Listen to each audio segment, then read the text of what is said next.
प्यारे मित्रों, तुम्हारी मन अगर पढ़ाई करने का समय भटकता है तो आज तुम्हारे लिए ये वीडियो बनाया। तो चलो जान लेता हूँ एक स्टोरी का माध्यम में कैसे भटकता हुआ मन शांत होकर पढ़ाई में कैसे लगे। एक छात्र उदास मन से पेड़ के नीचे बैठा था। शाम की हल्की हवा चल रही थी पर उसके भीतर बेचैनी थी। किताब उसके सामने खुली थी लेकिन आंखें शब्दों पर टिक ही नहीं रही थीं। उसने गहरी सांस ली और आंखें बंद कर लीं। हे प्रभु, पढ़ाई में मेरा मन क्यों नहीं लगता? मैं कोशिश करता हूं पर मन भटक जाता है। तभी उसके भीतर एक मधुर, शांत और करुणा से भरी वाणी गूंजी। वो वाणी थी श्री कृष्ण की। हे पुत्र, कृष्ण बोले, मन का स्वभाव ही चंचल है। वो हवा की तरह है। उसे बांधने की कोशिश करोगे तो और उछलेगा, पर उसे दिशा दे दोगे तो वही हवा तुम्हारी नाव को आगे बढ़ा देगी। छात्र ने मन ही मन पूछा, पर प्रभु, किताब खोलते ही नींद आने लगती है, मोबाइल की याद आती है, दूसरे काम अच्छे लगते हैं पर पढ़ाई बोझ लगती है। कृष्ण मुस्कुराए, क्योंकि तुम पढ़ाई को काम समझ रहे हो, अवसर नहीं। जिस कार्य का अर्थ समझ में ना आए उसमें मन कैसे लगे? मन को उद्देश्य चाहिए, केवल आदेश नहीं। छात्र ने कहा, उद्देश्य? मेरा उद्देश्य क्या हो सकता है? कृष्ण की वाणी गंभीर हुई। पहले ये समझो कि तुम पढ़ क्यों रहे हो। क्या केवल परीक्षा पास करने के लिए, केवल नंबर लाने के लिए? यदि लक्ष्य छोटा होगा तो मन भी छोटा ही रहेगा। अपने अध्ययन को अपने सपने से जोड़ो। सोचो, तुम किस प्रकार का जीवन चाहते हो? अपने माता पिता के चेहरे पर गर्व देखना चाहते हो? अपने परिवार की स्थिति बदलना चाहते हो? समाज में सम्मान पाना चाहते हो? जब कारण बड़ा होता है तो प्रयास अपने आप बड़ा हो जाता है। छात्र चुप हो गया। उसने कभी गहराई से ये सोचा ही नहीं था कि वो पढ़ क्यों रहा है। वो तो बस दूसरों को देखकर पढ़ रहा था। कृष्ण ने आगे कहा, मन तब भटकता है जब उसे स्पष्ट दिशा नहीं मिलती। जैसे बिना सारथी का रथ इधर उधर भागता है, वैसे ही बिना उद्देश्य का मन भटकता है। तुम अपने मन के सारथी बनो। छात्र ने विनम्रता से पूछा, प्रभु, कैसे प्रभु? मैं कोशिश करता हूं पर 2 दिन पढ़ता हूं और फिर ढीला पड़ जाता हूं। कृष्ण बोले, स्थिरता एक दिन में नहीं आती, उसे अभ्यास से लाना पड़ता है। याद रखो 3 सूत्र। पहला, छोटे लक्ष्य बनाओ। तुम पूरे साल की पढ़ाई एक दिन में नहीं कर सकते, पर आज के 30 मिनट पूरे मन से पढ़ सकते हो।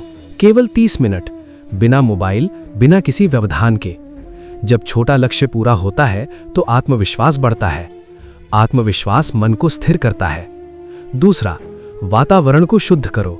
जिस स्थान पर पढ़ते हो उसे व्यवस्थित रखो। ध्यान भंग करने वाली चीजें दूर रखो। मन वही बनता है जैसा वातावरण होता है। यदि चारों ओर शोर और प्रलोभन होंगे तो मन कैसे टिकेगा? तीसरा, प्रतिदिन आत्म प्रश्न करो। सोने से पहले अपने आप से पूछो, क्या मैं आज कल से बेहतर बना? यदि उत्तर हाँ है तो तुम प्रगति पर हो, यदि नहीं तो कल सुधारने का संकल्प लो। छात्र ध्यान से सुन रहा था।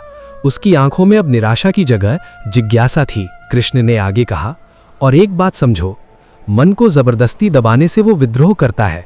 यदि तुम कहोगे कि मुझे 5 घंटे लगातार पढ़ना ही है तो मन थक जाएगा, पर यदि तुम कहोगे कि मैं 30 मिनट पढ़कर 5 मिनट विश्राम करूंगा तो मन सहयोग करेगा। मन को साथी बनाओ, शत्रु नहीं। छात्र बोला, प्रभु, कभी कभी मैं दूसरों से अपनी तुलना करता हूं, वे मुझसे आगे हैं, तब मन और टूट जाता है। कृष्ण की वाणी कोमल हो गई। तुलना ही दुख का कारण है। हर आत्मा का मार्ग अलग है। तुम अपने कल से तुलना करो, किसी और से नहीं। यदि तुम आज अपने कल से 1 कदम आगे बढ़े हो तो तुम विजयी हो। पर प्रभु, छात्र ने फिर पूछा, आलस्य कैसे दूर करूं?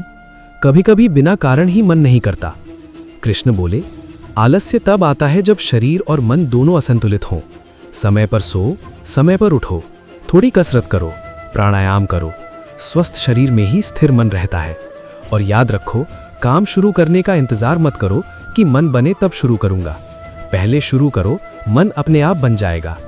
छात्र को लगा जैसे उसके भीतर कोई दीपक जल रहा हो। कृष्ण ने आगे समझाया, जब भी मन भटके तुरंत स्वयं से पूछो, क्या ये कार्य मुझे मेरे लक्ष्य के करीब ले जा रहा है? यदि उत्तर नहीं है तो धीरे से अपने मन को वापस पढ़ाई पर ले आओ। बार बार लाओ, यही अभ्यास है। एक दिन में सफलता नहीं मिलती, पर हर दिन का अभ्यास सफलता की नींव रखता है। और सबसे महत्वपूर्ण बात, कृष्ण की वाणी गूंजी, अपने कर्तव्य में स्थिर रहो, फल की चिंता मत करो। यदि तुम रोज ईमानदारी से प्रयास करते हो तो फल अवश्य मिलेगा। जो अपने कर्तव्य में अडिग रहता है वही जीवन में सच्चा विजेता बनता है। छात्र की आंखों से आंसू निकल आए, पर अब वो दुख के नहीं, समझ के आंसू थे। उसने मन ही मन प्रण लिया, मैं आज से पढ़ाई को बोझ नहीं, अपने भविष्य का मार्ग मानूंगा। मैं छोटे छोटे लक्ष्य बनाऊंगा। मैं रोज खुद को बेहतर बनाने का प्रयास करूंगा। कृष्ण की अंतिम वाणी उसके हृदय में गूंज उठी। हे पुत्र, मन को नियंत्रित करने का एक ही मार्ग है, उसे सही दिशा दो। उद्देश्य स्पष्ट करो, अभ्यास नियमित करो और कर्तव्य में स्थिर रहो। जो अपने मन का स्वामी बन जाता है वही अपने भाग्य का निर्माता बन जाता है। हवा अब भी चल रही थी, पर छात्र के भीतर का तूफान शांत हो चुका था। उसने किताब उठाई, पन्ना खोला और इस बार शब्द धुंधले नहीं थे। उसे हर पंक्ति में अपना भविष्य दिखाई दे रहा था। उस दिन से उसके लिए पढ़ाई एक मजबूरी नहीं, एक साधना बन गई, और साधना कभी व्यर्थ नहीं जाती।